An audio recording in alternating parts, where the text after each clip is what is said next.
ሻሎም ቅዱሳን እንዴት አላችሁ? የጌታ ሰላም ይብዛላችሁ። እኔ ወንድማችሁ ፓስተር ኤልያስ ጳውሎስ ነኝ ከኢትዮጵያ ጉባኤ እግዚአብሔር ቤተክርስቲያን ከዓለም ገና አጥቢያ። ዛሬ በ2013 ዓመተ ምህረት በመጀመሪያው እሁድ ላይ ቀጥታ ከዚህ ከአጥቢያችን ወይም ደግሞ ከቤተክርስቲያናችን ለእናንተ መልእክት ላስተላልፍ ወድጃለሁ። መልእክቴን እየሰማችሁ እየተባረካችሁ ያላችሁ ወገኖች፣ በቅርብ በሩቅ ያላችሁ ከዚህ በፊት እንደምታደርጉ ትብብራችሁን እንድትቀጥሉ ይሁን። ሳብስክራይብም ሼርም እያደረጋችሁ ቀጥሉ። እግዚአብሔር ዘመናችሁን ይባርክ። ዛሬ በውስጥ ለእግዚአብሔር ያስቀመጠው ለእኛ በህይወታችን ውስጥ በአገልግሎታችን ውስጥ በግል ኑሯችን ውስጥ የሚጠቅም አንድ ፕሪንሲፕል ወይ ደግሞ አንድ መሪ በህይወታችን ውስጥ ልናገር ነው በጌታ ፊት ወደ እናንተ የቀረብኩት። ይህም ሁለተኛ ነገሥት ምዕራፍ 3 ከቁጥር 10 ጀምሮ ወደ ታች ያለውን ክፍል ይሆናል። በኢየሱስም አነባለሁኝ። የእስራኤልን ንጉሥ ወዮ፣ እግዚአብሔር በሞዓብ እጅ አሳልፎ ይሰጣቸው ዘንድ እነዚህን ሦስቱን ነገሥታት ጠርቷል። ወዮ አለ። ዮሳፊጥም በእርሱ እግዚአብሔርን የምንጠይቅበት የእግዚአብሔር ነቢይ በዚህ አይገኝምን አለ። ከእስራኤልም ንጉሥ ባሪያዎቹ አንዱ በኤልያስ እጅ ላይ ውሃ ያፈስ የነበረው የሳፋጥ ልጅ ኤልሳ እዚህ አለ ብሎ መለሰ። ኢዮሳፊጥም የእግዚአብሔር ቃል በእርሱ ዘንድ ይገኛል አለ። የእስራኤልም ንጉሥና ኢዮሳፊጥ የኤዶምያስም ንጉሥ ወደ እርሱ ወረዱ። ቁጥር 13 ኤልሳም የእስራኤልን ንጉሥ እኔ ካንተ ጋር ምን አለኝ? ወደ አባቴና ወደ እናቴ ነቢያት ሂድ አለው። የእስራኤልም ንጉሥ አይደለም፣ በሞዓብ እጅ ጥላቸው ዘንድ እግዚአብሔር እነዚህን 3 ነገሥታት ጠርቷል አሉ። ኤልሳም በፊቱ የቆምኩት የሠራዊት ጌታ ሕያው እግዚአብሔርን የይሁዳን ንጉሥ ኢዮሳፊጥን ያላፈረው ቢሆን ኖሮ አንተን ባልተመለከቱና ባላየው ነበር። አሁንም ባለበገና አምጡልኝ አለ። ባለበገናው በደረደረ ጊዜ የእግዚአብሔር እጅ መጣችበት፣ እንዲህም አለ። እግዚአብሔር እንዲህ ይላል፣ በዚህ ሸለቆ ሁሉ ጉድጓድ ቆፍሩ። እግዚአብሔር እንዲህ ይላል፣ ንፋስ አታዩ፣ ዝናብም አታዩ፣ ይህ ሸለቆ ግን ውሃ ይሞላል። እናንተም ከብቶቻችሁ እንስሶቻችሁን ትጠጣላችሁ። ይህም በእግዚአብሔር ዓይን ቀላል ነገር ነው። ደግሞ ሞዓባውያንን በእጃችሁ አሳልፎ ይሰጣል። የተመሸጉትንና ያማሩትን ከተሞች ሁሉ ትመታላችሁ፣ የሚያፈሩትንም ዛፎች ሁሉ ትቆርጣላችሁ፣ የሆኑም ምንጮች ሁሉ ትደፍናላችሁ፣ መልካሞችንም እርሻዎችን ሁሉ በድንጋይ ታበላሻላችሁ። በነገው የቁርባን ጊዜ ሲደርስ እነሆ ውሃ በኤዶምያስ መንገድ መጣ፣ ምድሪቱ ውሃ ሞላች ይላል እና ዛሬ ላካፍል የፈለኩት የእግዚአብሔር ቃል መልእክት በእርሱ ዘንድ የእግዚአብሔር ቃል ይገኛል ስለምን የእግዚአብሔር ቃል የሚገኝበት ሰው ወይም ደግሞ የእግዚአብሔር ቃል የሚገኝበት አገልጋይ በምን ርዕስ ነው የጌታን ቃል ላካፍል የፈለኩት። ሁላችሁም እንደምታውቁት ኤልያስ እግዚአብሔርን አገልግሎ በንጉሱ አክዓብ ዘመን ላይ እስራኤል ላይ ተጽዕኖ ፈጥሮ ካለፈ በኋላ ኤልያስ በሰማይ 3 ዓመት ከ6 ወር ዝናብ ይዞ እንዳይዘንብ ቆልፎ ከዛ በኋላ እግዚአብሔር ተገለጽለው ደግሞ ተገልጦ ዝናብ እንዲዘንብ ካደረገ በኋላ የባል ነቢያቶችን አስጨፍጭፎ አስገድሎ ከጨረሰ በኋላ ኤልዛቤል ዛተችበት። እኔ እንደ ነቢያቶች እንደ አንዱ አድርገህ እገልሃለሁ፣ በእነርሱ ላይ ያደረግከውን ያንን አደርግብሃለሁ፣ የእነርሱን ጽዋ ትጠጣለህ ብላ ባስፈራራች ጊዜ ነፍሱን ሊያድን ወደ ቤርሳቤ ምድረ በዳ ሄዶ ብላቴናውን ይዘው ትቶ ከቅጥቅጣ ዛፍ በታች በተጋደመበት ጊዜ እግዚአብሔር ወደ ኤልያስ መጥቶ መልአኩን ልኮ ተናግሮ ተነሳ ብሎ እግዚአብሔር ካበላው ካጠጣው በኋላ ሄዶ በፈንታው ኤልሳን እንዲቀባ እግዚአብሔር አደረገ። ኤልሳ መጎናጸፊያ ጥሎበት ከዛ በኋላ እርሻ ላይ እያረሰ ሳለ መጎናጸፊያ ከወደቀበት በኋላ ሁሉን አርዶ አብልቶ ኤልያስን ተከትሎ አብሮት እንደቆየና እግዚአብሔር ኤልያስን ወደ ሰማይ ሊያወጣው በወደደ ጊዜ አደርግልህ ዘንድ የምትሻው ምንድን ነው? ምን አደርግ ዘንድ ትፈልጋለህ ሲል ያንተ መንፈስ 2 እጥፍ ሆኖ በእኔ ላይ ይምጣ ብሎ ተናገረ። ከባድ ነገር ለምንሃል? ካንተ ዘንድ ሲወሰድ በደንብ ካየን ግን ይሆንልሃል ብሎ ኤልያስ ተናገረው። ከዛ በኋላ ኤልያስ ከተወሰደ በኋላ ወደ ሰማይ የእሳት ሰረገላና ፈረስ ኤልያስን ሲነጥቁት ኤልሳ ምን አደረገ ይላል መጽሐፍ ሲናገር፣ ከኤልያስ የወደቀውን መጎናጸፊያ አነሳና የኤልያስ አምላክ ወዴት ነው ብሎ ዮርዳኖስን መታ፣ ለሁለትም ተከፈለ፣ በደረቅም ተሻገረ ይላል። እንግዲህ አስቡ፣ ለኤልያስ የመጨረሻ አገልግሎት ዮርዳኖስን መሻገር ነበር። ለኤልሳ ደግሞ የመጀመሪያው አገልግሎት ደግሞ ዮርዳኖስን መሻገር ነበር እና ኤልያስ ካቆመበት ካበቃበት ኤልሳ ቀጠለ። ከዛ በኋላ ሁላችንም እንደምናውቀው ሁለተኛ ነገሥት ምዕራፍ 2 ቁጥር 19 ጀምሮ የኢያሪኮን ውሃ እግዚአብሔር በሱ እጅ ላይ የዛን የውሃው ላይ የነበረውን ጭንገፋና እርግማን ሰብሮ ኢያሪኮን ነፃ እንዳወጣት መጽሐፍ ይናገራል። ከዛ በኋላ ምዕራፍ 3 መግቢያ ላይ እንዳየነው እንዲሁም ደግሞ ምዕራፍ 3 አሁን ወደ ታች ወረድ ብዬ ባነበብኩበትም 3ቱ ነገሥታቶች የእስራኤል ንጉሥ ሞዓብ ለሱ እየገበሩ ግብር እየሰጡ እምቢ ስላቆሙ እንዲዋጋቸው ወይ ደግሞ ለውጊያው የሁለት ነገሥታቶችን ጠርቶ እንደወጣ መጽሐፍ ይናገራል። እነዚህ ሰዎች የወጡት ለውጊያ ነው። ሞዓብን ሊወጉ ዳግም ሞዓብን ሊያስገብሩ ሊያስከፍሉ ወጥተዋል። ግን መሃል ላይ ያልጠበቁት ነገር ያላሰቡት ነገር መሃል ላይ ገጠማቸው። ያም የገጠማቸው ነገር ምንድነው? ውሃ ማጡ ይላል። ስለዚህ ውሃ ስላጡ ለወጋው ሊሄዱ ሊቀጥሉ አልቻሉ። ዋና ፖይንታቸውን ጥለው አቁሞ ትቶ ሌላ ከጎን የበቀለውን ጉዳይ ይዘው መቀጠል ፈለጉ። ምንድነው እሱ? ውሃን መፈለግ። ስለዚህ ምን ማድረግ ጀመሩ? ስለ ውሃ የእግዚአብሔርን ቃል የምንጠይቅበት የእግዚአብሔር ሰው በዚህ ከተማ የለም ወይ ብሎ የይሁዳ ንጉሥ ኢዮሳፍጥ እግዚአብሔርን የሚፈራ ሰው ስለነበረ ይህንን ሲናገር ከእስራኤል ነቢያቶች መካከል አንዱ ከእስራኤል ልጆች መካከል አንዱ በኤልያስ እጅ ላይ ውሃ ሲያፈስ የነበረው መታወቂያ ውሃ በኤልያስ እጅ ላይ እያፈሰሰ ሲያስታጥብ የነበረው ኤልሳ በዚህ ከተማ አለ ብሎ ተናገረ። እንግዲህ ኤልሳ የሚታወቀው ውሃ በማስታጠብ ውሃ በመጨመር ነው። አሁን ግን እግዚአብሔር በኤልሳ ዘንድ ኤልያስ ጋር ሲሰራ የነበረውን ቅባት ኤልሳ ጋር ጀምሯል።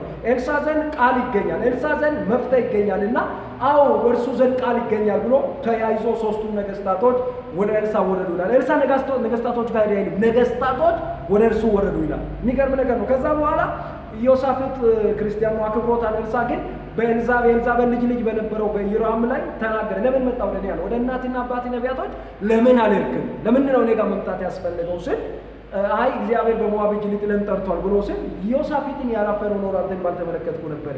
ግን አለ ባለ በገና አምጡልኝ አለ። ባለ በገናውን በደረደረ ጊዜ የእግዚአብሔር እጅ መጣችበት ይላል። ከዛስ ንፋስ የለም፣ ደመና ዝናብ የለ፣ የሸለቆ ውሃ ይሞላል፣ ቆፍሩ ተዘጋጁ አለ።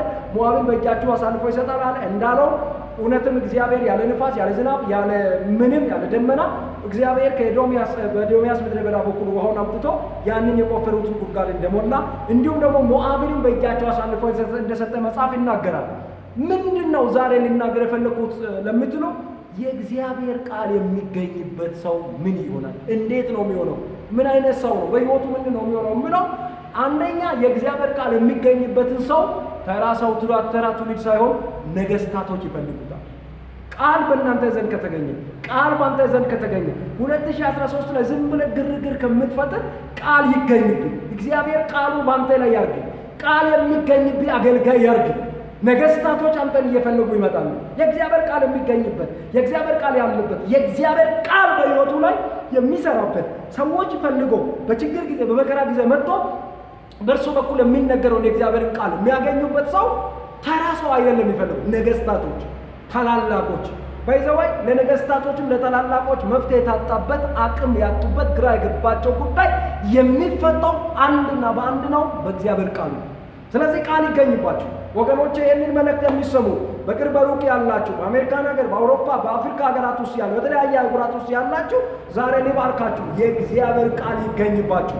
ቃሉ በእናንተ ሕይወት፣ ቃሉ በላችሁ ላይ፣ ቃሉ በቤታችሁ ላይ፣ ቃሉ በልጆቻችሁ ሕይወት ላይ ይገኝባችሁ። ምክንያቱም ቃል ባንተ ዘንድ ካለ ለትውልድ አንተ የመፍትሄ ሰው ነው። ትፈልጋለህ፣ ትውልድ ይፈልጋል። ነገስታቶች ኤልሳ ጋር መጡ ይላል። በዚህ ዘመን እኮ ሰዎች መልእክት አለኝ ብሎ አንኳኩቶ ሰው ቤት እኮ ሊያገለግሉ ይሄዳሉ። ቃል ያለበት ሰው ጋር ግን ነገስታቶች መጡ ይላል።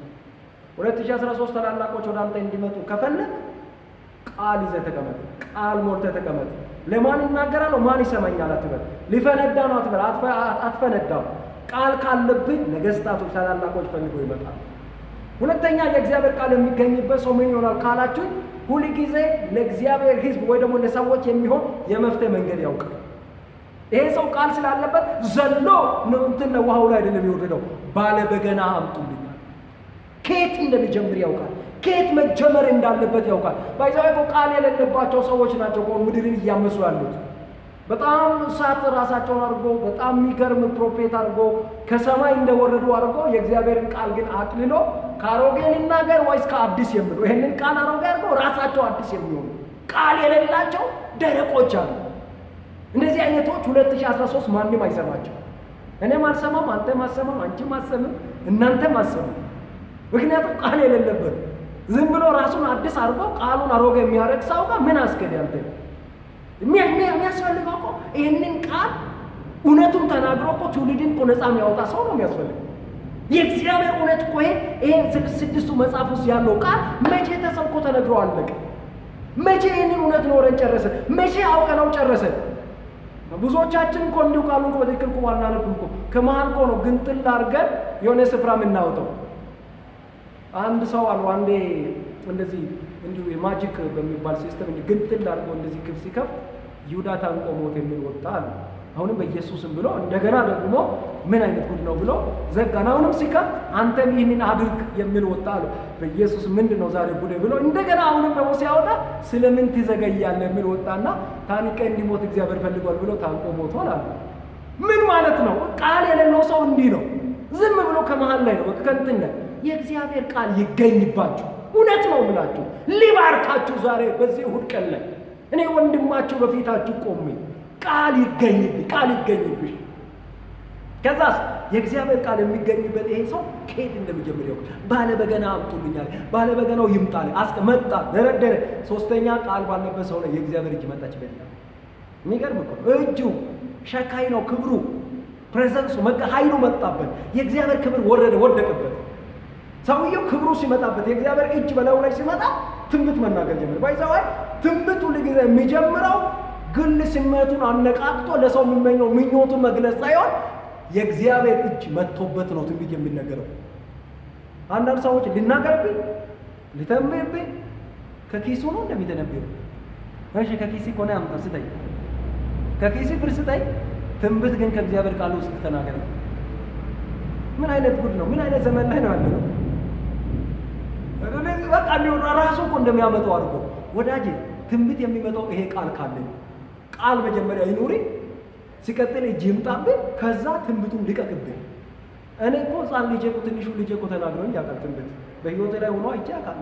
ሕፃናት ትንቢት ሲናገሩ አይተን እናውቃለን ሲሆን፣ ምክንያቱም እነዚህ ሕፃናት ያንን ትንቢት የሚናገሩ በራሳቸው ከየት መጥቶ የእግዚአብሔር እጅ በላያቸው ላይ ሲመጣ ይናገር። ሕፃንን እንኳን ያናግራል። እንኳን ሕፃናት አህያ ታናግረው እንደ አህያም እኮ ተናግራ ታውቃለች ትንቢት። ስለዚህ ትንቢት ተናገረ።